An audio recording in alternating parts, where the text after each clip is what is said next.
The first thing I saw when I entered my grandmother's room was the dinner tray. It was untouched. The food had gone cold. A thin film had formed over the gravy, and the vegetables looked gray beneath the fluorescent lights. My 82-year-old grandmother was sitting on the edge of the bed in a paper-thin gown, her hands trembling as she tried to pull a blanket around her shoulders. Then she looked at me and whispered the words that would change everything. "They told me you didn't want me anymore." For a second, I couldn't breathe. I had driven through a violent thunderstorm for nearly 3 hours to get there.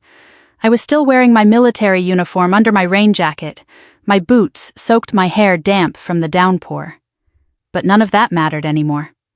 I walked to her bed and took her hand. "Grandma, who told you that?" She looked toward the closed door. "Your mother." My stomach tightened.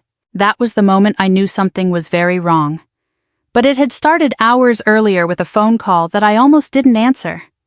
I had been stationed at a military base several hours from my hometown.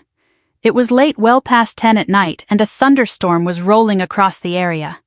Rain hammered against the barracks windows while thunder shook the glass. I was sitting at a small desk reviewing paperwork from the day when my phone vibrated. Grandma. I smiled when I saw her name. She usually called in the afternoon. I answered immediately. "Hey, Grandma." For several seconds there was only static. Then I heard her breathing. "Claire, I'm here." Her voice was barely a whisper. "Claire." "I'm alone." I straightened in my chair. "What do you mean I'm hungry?" My smile disappeared. "Grandma, where's the staff? I don't know." I stood up. "Where are Mom and Dad?" She hesitated. "I haven't seen them today." I felt a coldness spread through my chest. I had spoken to my mother only a few days earlier. She had assured me that Grandma was doing fine at the nursing home. "She's eating well," Mom had said. "She's comfortable. Stop worrying." Now my grandmother was calling me in the middle of a storm, telling me she was alone and hungry. "Grandma, listen to me," I said calmly. "Are you hurt?" "No." "Are you having trouble breathing?" "No, sweetheart." "Okay, I need you to stay on the phone with me." She began crying softly. "I didn't want to bother you. You are never a bother. I thought you were too busy. Who told you that?" She didn't answer. I closed my eyes. "Grandma." Finally, she whispered. "Your mother said you had important things to do. She said you couldn't keep coming back for me." My jaw tightened. I loved my parents. Even after everything we'd disagreed about, they were still my parents. But something about those words felt wrong. I had never told Grandma I was too busy for her. Never. She was the person who had stayed beside me when my parents didn't understand why I wanted to join the military. She had attended my graduation. She had mailed handwritten cards to every base where I was stationed. When I was a little girl, she used to tell me strength isn't about never being afraid, Claire. It's about doing the right thing while you're afraid. Now her voice sounded frightened. "I'm coming," I told her. "Oh, Claire, you don't have to. I'm coming, Grandma." I contacted my commanding officer and explained the situation. After making the necessary arrangements, I grabbed my things and headed out into the storm. The roads were slick, visibility was terrible, and lightning flashed across the sky every few minutes. But I barely noticed. All I could think about was my grandmother sitting alone in a nursing home. And one sentence kept repeating in my mind. "Your mother said you couldn't keep coming back for me." By the time I reached town, it was after midnight. I drove straight to the nursing home. The parking lot was almost empty. Inside the front desk, Nurse looked startled when she saw me. "Can I help you? I'm here to see Evelyn Morgan." The nurse checked the computer. "Room 214. "I know." She looked at my uniform, then back at me. "Are you family? I'm her granddaughter." Something changed in her expression. Not surprise? Uneasiness. She handed me a visitor badge. "She's awake." I walked down the hallway. The building was quiet except for the hum of the heating system and the occasional beep from a medical monitor. When I opened Grandma's door, I saw the untouched tray. Then I saw her. She looked smaller than I remembered. "Grandma." Her eyes widened. "Claire." I crossed the room and hugged her carefully. She held on to me like she was afraid I might disappear. I came as soon as I could. She pulled back and studied my face. You really came? Of course I came.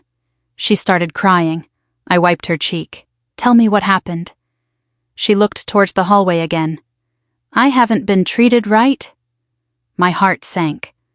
What do you mean they don't always bring my food? I looked at the tray. Who doesn't, the people here? Sometimes? Did you tell Mom? Yes. What did she say?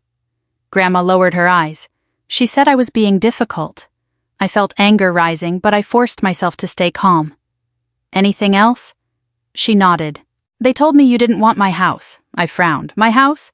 They said you wanted me to sell it. I never said that, I know. Her fingers tightened around mine. That's why I was confused. I looked toward the small table beside her bed. A folder was sitting there.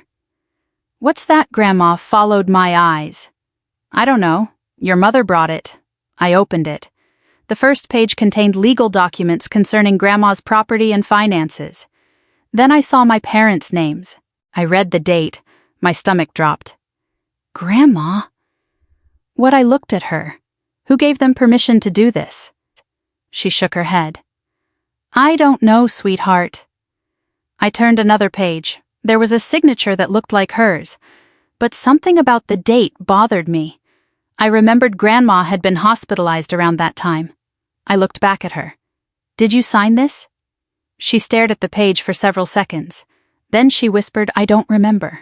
And suddenly the storm outside didn't seem nearly as frightening as what I had just found inside that room. I didn't sleep that night. I sat beside Grandma's bed until dawn. Every time she closed her eyes, I looked back at the folder. The documents were photocopies including bank statements, a power of attorney, and paperwork related to Grandma's house. I didn't understand every legal term, but I knew this was serious. There were withdrawals I couldn't explain. $500 here, $800 there, then several transfers of more than $1,000. The account was Grandma. Some of the money had gone to an account with my mother's name attached to it. My hands went cold. Maybe there was an innocent explanation. I needed to believe that, so I did what I had been trained to do whenever emotions threatened to take over. I slowed down, gathered facts, asked questions, and documented everything. Around 7 in the morning, a nurse came into the room carrying a medication cart. Good morning, Evelyn, Grandma nodded. The nurse glanced at me. You're the granddaughter. Yes, she smiled politely, but I noticed she looked nervous. Can I ask you something? I said. Of course. When was Grandma last given her medication? The nurse checked the chart. Last night. What time? About 8. Grandma looked at me. I don't remember getting anything. The nurse hesitated. Sometimes she forgets. I didn't argue. Can you show me the medication record? The nurse looked uncomfortable. I'd have to ask the administrator. A few minutes later, an administrator named Mr. Harris entered the room. Captain Morgan, I understand you have concerns. I do. He glanced at Grandma. Your grandmother has had some confusion recently. I understand. And your parents are her primary family contacts. I understand that too. I held up the folder. Then perhaps you can explain why she was not given the food she says she needed. His smile faded. Meals are delivered according to schedule. Then why is last night's tray untouched? She may have refused it. Did anyone help her eat? He paused. I don't have that information. That's the problem. His expression hardened. We take our residents' care seriously. I hope so. What time was her last meal recorded? He stared at me.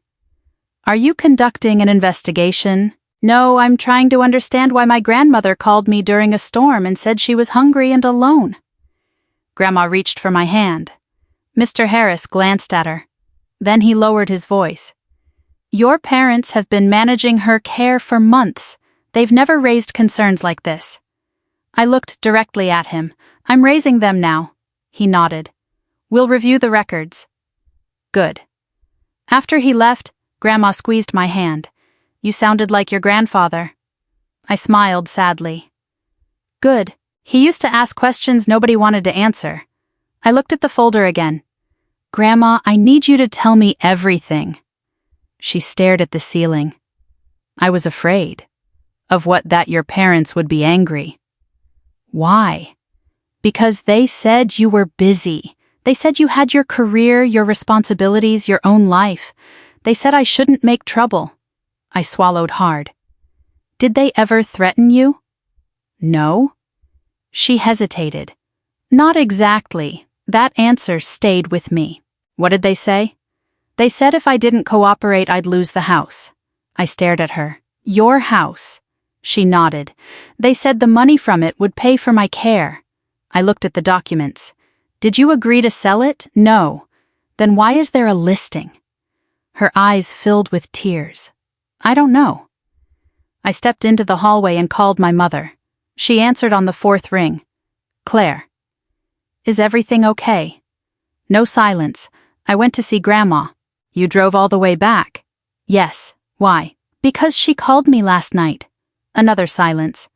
What did she tell you? That she was hungry? My mother's voice changed. She gets confused. She told me you said I didn't want her anymore. That isn't what I said. She believes it. Claire, you're making this into something it isn't. I opened the folder. Why is Grandma's house listed for sale? My mother didn't answer.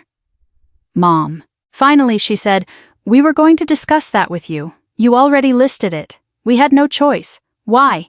Because Grandma needs care. She has retirement income. It isn't enough. Then you should have told me. You're never here. The words came out sharp and angry. I closed my eyes. I serve my country, Mom. You know that. And we stayed here dealing with everything. Then you should have asked for help. You think money solves everything. No. But taking Grandma's money doesn't solve anything either. My mother gasped. Don't you dare accuse us of stealing. Then explain the withdrawals. Your father handled the finances. Where did the money go? I don't know. That answer was too quick. Mom, I have to go. She hung up. I stared at my phone. For the first time in my life, I didn't know if I could trust my own mother. I returned to Grandma's room. She was awake. Did you talk to her? Yes. What did she say? I sat beside her. She said your father handled the finances. Grandma looked frightened. Then she reached beneath her pillow. I have something else. She pulled out a small envelope. Inside was a handwritten note. I opened it carefully. The handwriting was shaky. It was Grandma's. The note was dated 3 months earlier. It said, if Claire ever comes home, please tell her I never wanted to sell my house. I read it twice. My grandmother watched my face. I tried to tell you. I folded the note and held her hand. You don't have to be afraid anymore. She looked at me. Are you angry? I thought about my mother, my father, the nursing home, the money, and the house. Then I answered honestly, yes, but I won't make decisions while I'm angry. Grandma smiled faintly. That sounds like you. I looked at the folder again. There were too many unanswered questions, and I had no intention of confronting my parents again until I knew exactly what they had done. So I opened my phone and searched for an elder law attorney. That was the moment my anger became something more useful. A plan. By 8 that morning, I had made one decision. I wasn't going to fight my parents with accusations. I was going to find the truth. I called an elder law attorney recommended by a retired officer I knew from the base. Her name was Karen Whitmore, and when I explained what had happened, she didn't interrupt me once. When I finished, she asked one question. Is your grandmother safe right now? Yes. Good. Then don't confront anyone else until we know what we're dealing with. I looked at the folder on the table. What should I do? Document everything, keep copies, don't alter anything, and most importantly, don't tell your parents what evidence you have. That last part was difficult. My instinct was to call my father immediately. Instead, I listened.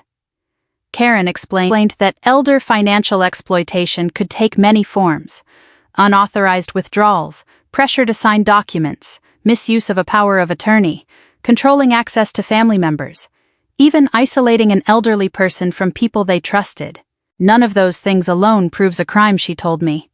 But patterns matter. Patterns. I wrote the word down. Then I started building one. I requested Grandma's financial statements through the proper channels. I asked the nursing home for copies of her care records and medication administration records. I requested information about who had authorized changes to her care plan. I also contacted Adult Protective Services and reported my concerns. Making that call was harder than I expected. Part of me felt guilty. These were my parents. I kept thinking, what if I'm wrong? But then I remembered Grandma's untouched dinner tray. I remembered her saying she was afraid to make trouble. And I remembered the note beneath her pillow. I wasn't trying to punish my parents. I was trying to protect the woman who had protected me my entire life. By the afternoon, the first pieces of the picture began coming together. The nursing home's records showed that Grandma's meals had been marked as delivered regularly, but there were several notes indicating that she had eaten very little. One note said, "Resident declined meal." Another said resident appeared anxious and requested to call family. There was no record showing that anyone had followed up. I asked the administrator why. He said our staff believed family was monitoring her. Which family? Your parents. I stared at him. Did they visit regularly? He checked the records. Not as regularly as we would have expected. That answer made my stomach turn. Then came the medication records. Several medications were marked as administered on days when Grandma insisted nobody had brought them to her. The facility promised to investigate. I wasn't satisfied, but I understood something important. This wasn't about finding one dramatic piece of evidence. It was about documenting a pattern. That evening I called my father. He answered immediately. "Claire." His voice was flat. "I heard you went to the nursing home." "I did. You shouldn't have done that without talking to us. I tried talking to Mom. She said you accused us of stealing. I asked where Grandma's money went. She needs expensive care. I know, you have no idea what it costs. Then show me the records." Silence. "Claire, you're making this personal." "It became personal when Grandma told me she was afraid. She gets confused. She wrote me a note 3 months ago." "What note?" I paused. That was the first mistake he made. He knew nothing about the note. I said quietly, "The one where she said she never agreed to sell her house." My father's breathing changed. "Where did you get that from, Grandma? You're upsetting her." "No, I'm listening to her." He sighed. "You're always convinced you're the one who has to save everyone."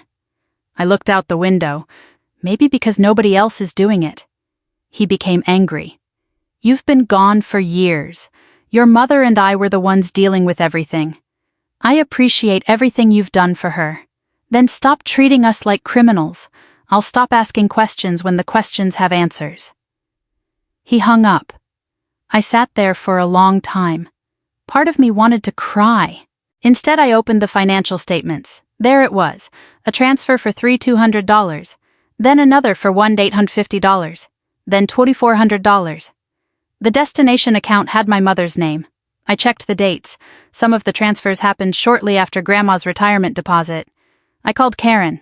She told me not to move any money or interfere with the accounts. "Just preserve the records," she said. I understand. Then I noticed something else. There were charges from a home improvement store, a restaurant, and an auto parts shop. None were near the nursing home. I didn't know whose expenses they were, but I knew Grandma couldn't have made them. The next morning I asked my grandmother about the power of attorney. She looked confused. "I thought it was so your mother could pay my bills. Did anyone explain that she could also control your financial accounts?" Grandma shook her head. "No. Do you remember signing it?" "I remember being tired." "Were you in the hospital?" "Yes." I felt a chill. "Do you remember who was there?" "Your mother." That afternoon, Karen reviewed the documents. She immediately noticed something concerning about the dates. "Claire, we need the hospital records from this day." "Why?" "Because if your grandmother was heavily medicated or lacked capacity when these documents were signed, that could become very important." I requested the records. Then I waited. 3 hours later, the hospital sent a preliminary response. Grandma had been admitted that day after a fall. Her chart indicated she had received medication for pain and anxiety. The attorney went silent when she read it. "This doesn't prove anything yet," she said, "but it raises serious questions." I leaned back in my chair. For the first time I could see the shape of what had happened. My parents hadn't simply made a few bad choices. They might have taken advantage of Grandma when she was vulnerable, and if that was true, I needed to know exactly how far it had gone. That evening I returned to Grandma's room. She was watching an old television show. I sat beside her. "Grandma." "Yes. I'm going to make sure nobody takes advantage of you again." She reached over and touched my cheek. "I knew you would come." I smiled through the tears in my eyes. "I should have come sooner." "No," she said softly. "You came when I called." I held her hand, and somewhere inside me the anger finally became something different. Not rage, resolve. I wasn't going to destroy my family. I was going to make the truth impossible to hide. The hospital records arrived 2 days later. I was sitting in my grandmother's room when Karen called. "Claire, I need you to listen carefully." I sat up. "What did you find?" "The date on your grandmother's power of attorney is the same date she was admitted to the hospital after her fall." My stomach tightened. "I know. There's more." Her medical chart shows she was given medication that could have affected her alertness and ability to make complicated decisions. I looked at Grandma. She was asleep in her chair, a blanket over her legs. Could she legally have signed it? "That's not for me to decide yet," Karen said. "But we have enough questions to challenge the document and request a formal review." I closed my eyes. For months my parents had told everyone they were simply helping Grandma. Now I wondered whether they had used the worst moment of her life to take control of it. Karen continued. "I also found something else. What the property transfer documents?" My heart started pounding. "The house. Yes. Your parents had begun the process of transferring ownership. Did Grandma authorize it? That's exactly what we're going to determine." I looked at the old photograph sitting on Grandma's dresser. It showed her standing in front of the house where my mother and I had grown up. That house wasn't just property. It was where Grandma had baked Christmas cookies with me, where she had held my hand after my first heartbreak, where she had waited for me when I came home from basic training, and now someone had decided it could simply become money. I whispered, "What do? We challenge the transfer." "But Claire, there's something you need to understand. What your parents may try to convince people that you're doing this because you want the house." I almost laughed. "The house?" "Yes, they may say you're trying to take it from them." I looked at Grandma. "I don't want their house." "I know. But they may not care what you want them to believe." That afternoon, I met with an investigator assigned to review the elder abuse allegations. She asked Grandma questions privately. I waited outside. When the door finally opened, Grandma looked exhausted. "The investigator told me your grandmother is very clear about one thing. She did not knowingly agree to sell her home." I felt something loosen in my chest. Not victory, just relief. Then my mother called. I answered. "Claire, what are you doing? What do you mean you've contacted authorities? I reported concerns about Grandma's care and finances. You're humiliating us. Mom, this isn't about embarrassment. Your father and I have sacrificed everything for this family. I know you've struggled. You don't know anything about our situation, then tell me." She went quiet. I waited. Finally she said, "We were drowning." "Financially? Yes. How much I don't know." "Mom." She started crying. "Your father lost money. How much of Grandma's money did you use?" She didn't answer. "Mom, I need the truth." "We were going to put it back." My chest tightened. "So you did take it. We borrowed it. Without Grandma's permission. We were going to repay her." I stood up and walked to the window. "That's not borrowing when the person doesn't know." My mother sobbed. "You don't understand what it was like. No, Mom? I don't." "But you could have called me. You were always away. I was serving. And we were alone." Her words hit harder than I expected. For a moment, neither of us spoke. Then I said quietly, "You were never alone. You had me. You weren't here. I would have come." "You say that now." "I would have." She hung up. I stared at the phone. I wanted to be furious. Instead, I felt something much sadder. My parents had been drowning, and instead of asking for help, they had reached for the person who was least able to defend herself. Grandma. That evening, Karen called again. We received the original documents. My pulse quickened. Anything unusual? Yes. She paused. The notary's record shows your grandmother signed at the nursing home. So, the notary noted that your grandmother appeared confused, and that your mother answered several questions on her behalf. I felt my blood run cold. That's enough, it's significant. But we're still verifying everything. Then Karen said something that changed the entire situation. There's also a letter written by your grandmother before the power of attorney was signed. I held my breath. What does it say? She states that she wants you to help manage her affairs if she becomes unable to do so. I couldn't speak. Karen continued. She specifically says she does not want your parents selling the house. I looked at Grandma's sleeping face. For the moment, I couldn't understand why my parents would have gone this far. Then I realized they knew I was stationed far away. They knew I trusted them. And they knew Grandma trusted them too. They had counted on distance. They had counted on silence. Most of all, they had counted on me believing their version of the story. They were wrong. The next morning, I asked my parents to meet me. We sat in a quiet diner near the nursing home. My father looked older than he had a month earlier. My mother kept her eyes on the coffee in front of her. I placed a folder on the table. My father stared at it. What is that? The truth. He sighed.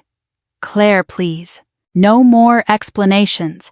No more accusations. Just facts. I opened the folder. The withdrawals. My father looked away. The power of attorney. My mother started crying. The property transfer. My father finally looked at me. You don't understand. I understand enough.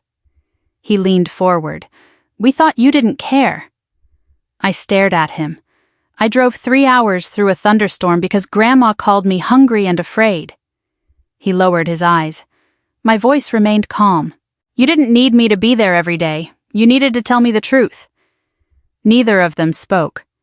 Then I said the sentence I had been holding inside since the night I arrived. You didn't just take money from Grandma. You took away her ability to trust the people who were supposed to protect her. My father swallowed. And for the first time I saw something I hadn't seen in him before. Shame. But shame wasn't enough. There had to be accountability. Karen had already begun the legal process. The property transfer was frozen. The questionable power of attorney was being challenged. And the financial records were under review. My parents had expected me to come home angry. They hadn't expected me to come home prepared. As I left the diner, my father called after me. Claire. I turned. He looked at me for a long moment. Are you trying to destroy us? I shook my head. No, I glanced toward the nursing home. I'm trying to make sure you never destroy her again. Then I walked away. The next few weeks were the hardest weeks I had ever experienced as an adult. Not because of my military duties. Not because of the long drives between the base and my hometown. It was because every phone call seemed to carry another piece of my family's truth. The investigation continued quietly. Karen told me not to discuss details with anyone outside the people directly involved, so I kept my mouth shut and let the records speak. The first major development came when the property transfer was officially frozen.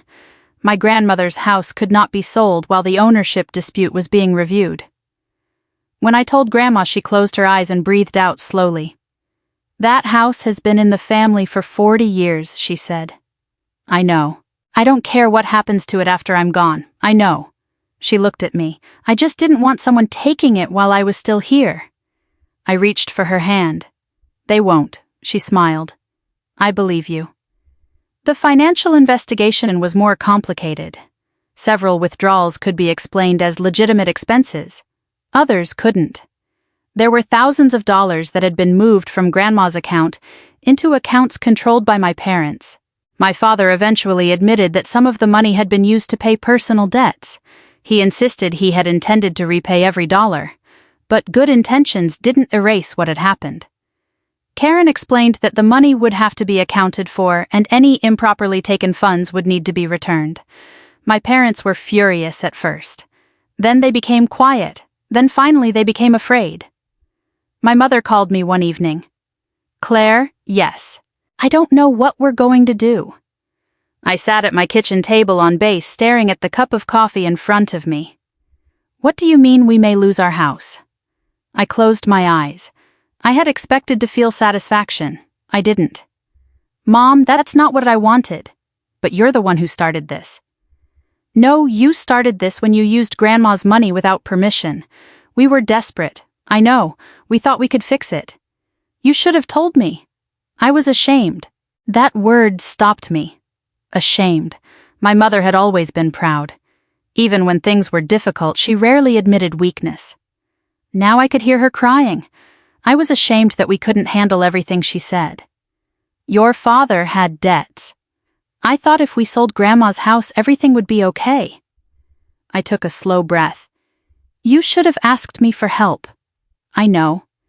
"Instead, you convinced Grandma that I didn't care about her." "I know. And that's the part I can't forgive yet." She didn't argue. For once, she simply said, "I know." A few days later, the nursing home completed its internal review.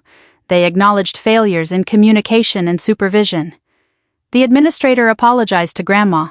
He also promised changes in how family members were contacted when residents experienced problems with meals medications or significant changes in condition. I appreciated the apology, but I also understood something important. An apology was only meaningful if something changed afterward.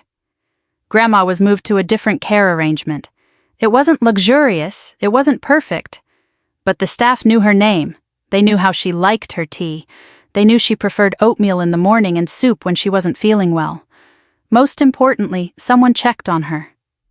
Every day. The first morning after she moved, I called her from the base. "How did you sleep?" "Like a queen," I laughed. "A queen?" "Yes. They brought me strawberry yogurt. You're easily impressed. After that nursing home, I am." For the first time in weeks, I heard genuine laughter in her voice. Then she became quiet. "Claire, yes. Your mother called me." My heart tightened. What did she say? She apologized. I didn't know how to respond. "What did you say?" I told her I was hurt. Grandma paused, but I also told her I loved her. I stared at the wall. "Are you ready to forgive her?" "No." Her answer surprised me. Then she added, "Not yet." I smiled. "That's okay. Forgiveness takes time." "Yes, it does." A month after the stormy night that had changed everything, the legal process reached an important stage.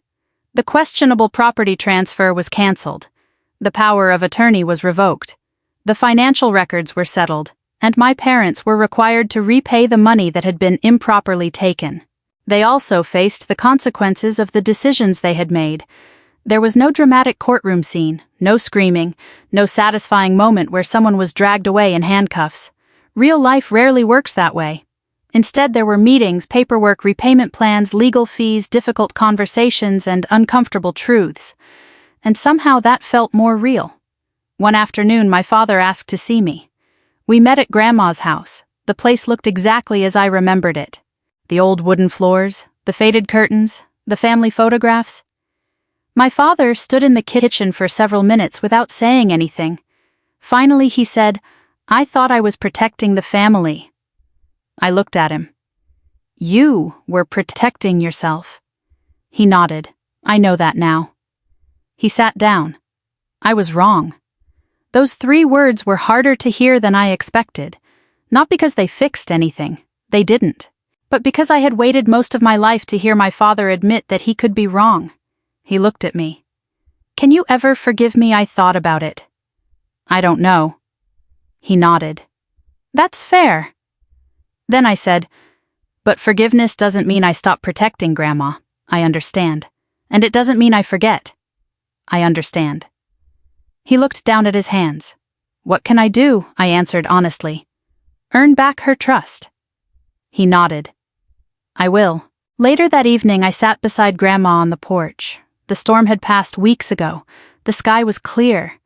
She looked at me and smiled. "You saved me." I shook my head. "No, Grandma." "What do you mean you called me?" She smiled. "And you came." I took her hand. "That's what family is supposed to do." She squeezed my fingers.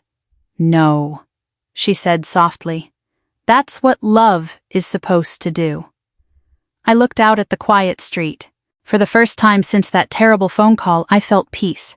The revenge I had imagined in those first angry hours had never happened. Something better had. The truth had come to light. Grandma was safe. My parents had been held accountable.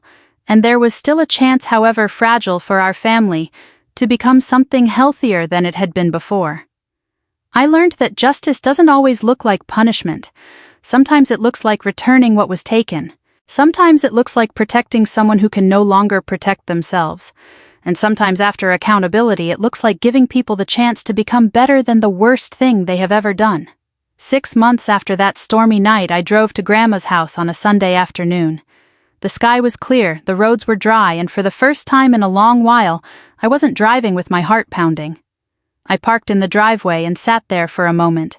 The house looked exactly the way I remembered it. White porch, blue shutters, the old rocking chair where Grandma used to sit every morning with a cup of coffee. Nothing about the house had changed, but everything about our family had. I walked inside and found Grandma in the kitchen. She was wearing a soft blue sweater and trying to open a jar of peach preserves. "Need help?" She looked over her shoulder. "There she is." I took the jar from her. "You know, Grandma, you're supposed to ask for help before attacking the jar. I've been opening jars longer than you've been alive." And yet here we are. She laughed. That sound meant more to me than she probably realized. 6 months earlier, I had heard her crying through the phone during a thunderstorm. Now she was arguing with me about a jar of preserves. That was progress. We sat at the kitchen table with coffee and toast. After a few minutes, Grandma asked, "How long can you stay until tomorrow morning?" She frowned. That's not long enough." "I know. You're still in the military." "I am." "Then I suppose I'll have to share you with the country." I smiled. "You always knew what you signed up for." She raised an eyebrow. "I didn't sign anything." We laughed again. Then she became quiet. "Your mother called yesterday." I looked down at my coffee.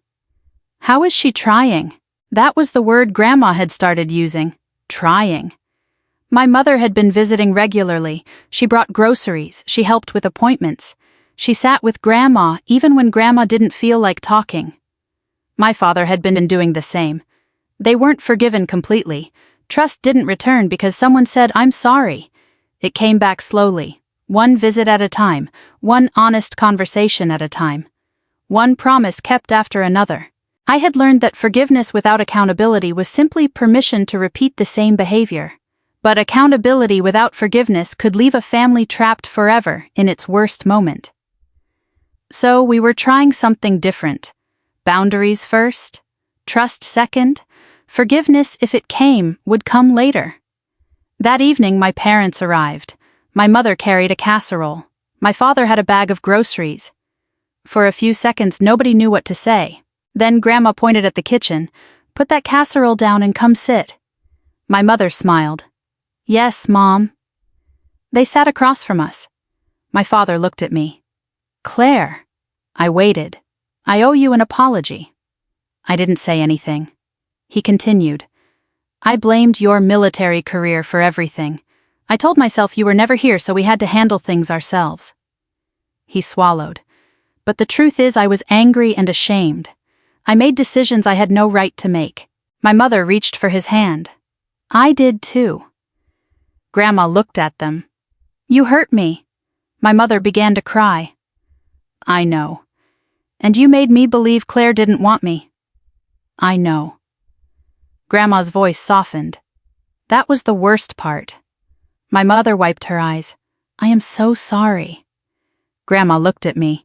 I knew what she was asking without saying it. Was it time I shook my head slightly? Not yet. And Grandma understood. She didn't force forgiveness. She simply nodded. My father looked at me. Do you hate us? The question surprised me. I thought carefully before answering. No, he looked relieved. But I don't trust you the way I used to. He nodded. I understand. Trust can come back. My mother looked at me. How? By earning it. Nobody argued. That was how I knew something had changed.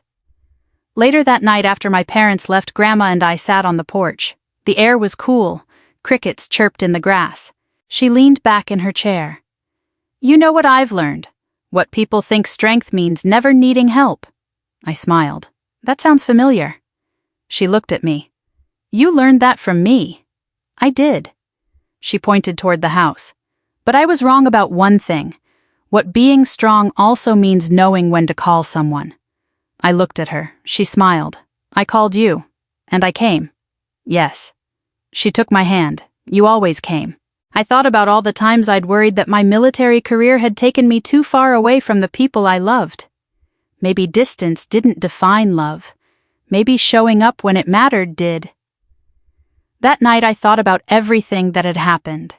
The untouched dinner tray, the financial records, the questionable documents, the lies, the investigation, the legal consequences, the apologies.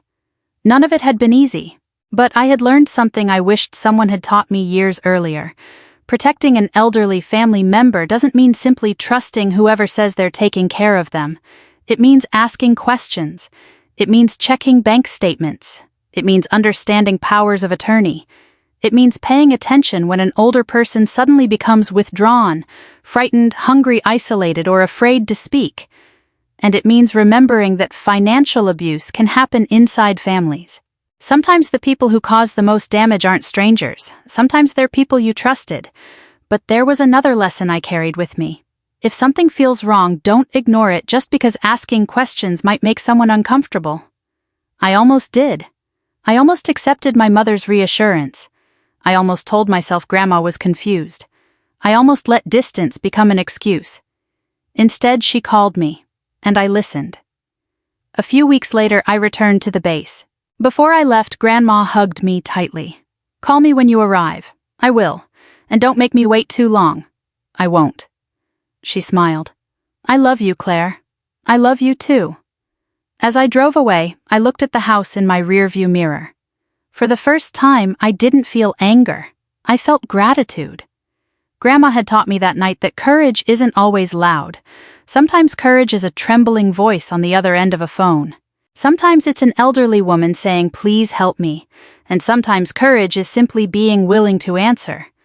I also learned that revenge isn't always about making someone suffer. Sometimes the strongest form of justice is protecting the vulnerable, exposing the truth, and refusing to become cruel in the process. My parents had consequences. Grandma had protection, and our family had something it hadn't had in years, a chance to heal honestly. Not by pretending nothing happened, not by forgetting, but by facing the truth and deciding what we would do with it. If there's someone in your life who may be feeling forgotten, check on them. Make the call, ask the uncomfortable question, listen carefully. And if this story reminded you of someone you love, share it with them. Sometimes one phone call can change everything. And if stories about family, courage, forgiveness, and standing up for what is right mean something to you, stay with us and subscribe. Because sometimes the people who need saving don't need a hero. They just need someone who will answer when they call.